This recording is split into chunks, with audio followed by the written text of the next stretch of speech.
Alors pendant ma période de stage en entreprise de plombier chauffagiste, j'interviens avec le collègue chez un locataire qui a un pavillon. Alors ce locataire n'a plus d'eau dans sa maison, donc il fait une demande de dépannage parce que il a un raccord qui a éclaté dans son regard au niveau de son compteur d'eau. Donc il a une très grosse fuite et il a donc coupé l'eau. Car la fuite est après compteur et c'est donc lui qui paye. En plus ça arrive un vendredi soir à 16h. Les fournisseurs de matériel ferment à 17h, donc il est très content de nous voir parce qu'il pensait faire tout le week-end sans eau. Donc là on est au niveau de la maison côté rue, là on peut voir donc on est au niveau du regard. Donc ici on a le compteur d'eau, là on a la vanne d'isolement. Donc ici, là, bien sûr, on a le réseau de ville qui arrive. Ici, on a le clapet anti-pollution. Donc là, on peut voir que c'est du PEHD, là, avec le liseré bleu, donc pour l'eau sanitaire. Donc ici, on remarquera, là, qu'il n'y a plus l'écrou en laiton, qui permet de raccorder le clapet anti-pollution avec le compteur d'eau. Donc l'écrou est fendu, donc l'écrou a cassé. On l'a enlevé. Donc là, on peut voir l'écrou. Et là où il y a ma souris, là, tout long, on voit qu'il manque de la matière, là. Il manque de la matière.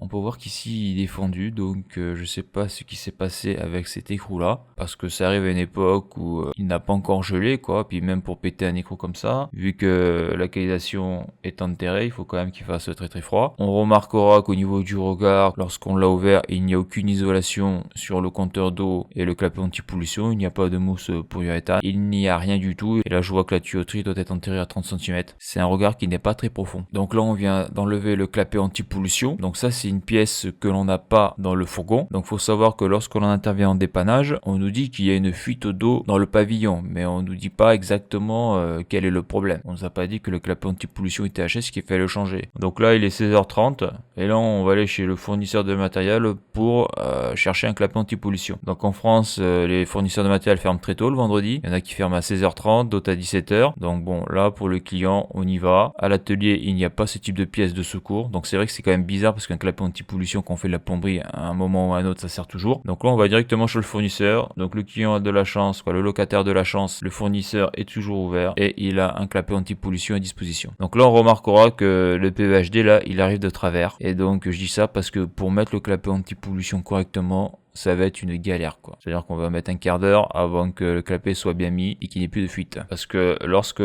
par exemple, là, lorsqu'on va mettre le clapet anti-pollution, il faut le mettre donc à fond là sur le PEHD là pour le serrer là. Le problème qu'il y a après c'est que pour accorder l'écrou du côté du compteur d'eau, il faut bien être droit, il faut bien être dans l'axe. Et si on est de travers, on peut pas mettre l'écrou et serrer sur le compteur d'eau. Donc ça a été une vraie galère à mettre. Donc en haut, on a le nouveau clapet anti-pollution qui est tout neuf. Donc là on voit que c'est du diamètre 25, on rentre ici là, avec le PEHD en diamètre 25. Ici là ils ont marqué DN15 là. Donc on voit que l'autre clapet anti-pollution, donc il a perdu son écrou de fixation. Donc là on voit l'écrou là il est ici là, celui du neuf. Donc le vieux, je l'ai montré juste avant, il est cassé. Et on voit que là il y a de la corrosion, là on voit que c'est du vert de gris ici hein, sur le clapet anti-pollution qui est en laiton. On voit aussi que le nouveau clapet anti-pollution là, il est beaucoup plus long que l'ancien. On voit là l'ancien, il s'arrête ici là il y a ma souris, et le nouveau là est beaucoup plus grand de pratiquement 10 mm. Donc pour pouvoir mettre le nouveau clapet anti-pollution, il a fallu raccourcir le PEHD, il a fallu le couper. Donc là on peut voir qu'on a mis le nouveau clapet anti-pollution. Comme j'ai dit, là, le tuyau était de travers là, donc c'est quand même très rigide, hein, très dur hein, en diamètre 25 mm. Et donc la difficulté, donc comme je l'ai montré dans une précédente vidéo, on est obligé de mettre en butée le clapet anti-pollution pour pouvoir serrer ce raccord là parce qu'à l'intérieur il y a un joint, etc. Et si on ne le met pas totalement buté, s'il y a trop d'espace entre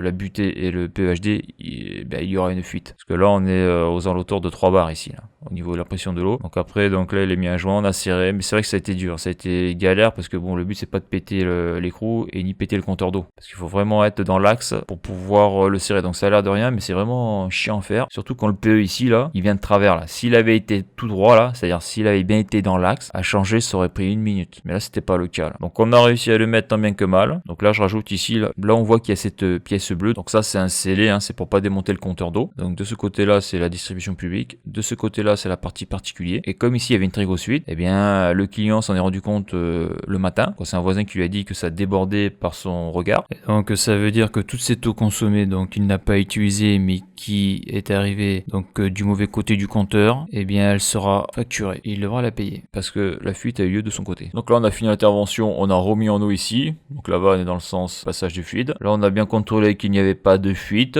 Après on a remis un peu de gravier sur le PEHD là. Et donc après il n'y avait plus qu'à fermer le regard. Mais souvent dans les regards il y a du polystyrène, parce que bon, là où je suis, bon il fait pas trop froid l'hiver, mais bon ça peut descendre. C'est vrai que là s'il fait moins 10, si le client ne tire pas de l'eau, je pense qu'au niveau du clapet anti-pollution, voire même du compteur d'eau, ça peut péter quoi, et créer une très grosse fuite lors du dégel. Et après on remet la plaque du regard, donc le client est content, il a de l'eau pour le week-end, parce que je l'ai pas dit, mais il est resté donc à la découverte de la fuite, c'est-à-dire vers 8h du matin jusqu'à 17h sans eau. Lorsque l'on n'a plus d'eau au robinet, et bien lorsque l'on va au WC, c'est problématique. Donc voilà, donc une intervention relativement simple. Alors voilà pour cette vidéo. Si tu as aimé la vidéo, n'hésite pas à la liker et à la partager. Tu peux t'abonner à la chaîne. Tu peux aller voir les articles de mon blog qui traitent de l'électricité, du chaud et du froid. Et pour ceux qui voudraient me soutenir financièrement dans la reproduction de mes vidéos par un don, le lien est sur la page d'accueil de la chaîne YouTube. Merci et à bientôt pour une prochaine vidéo.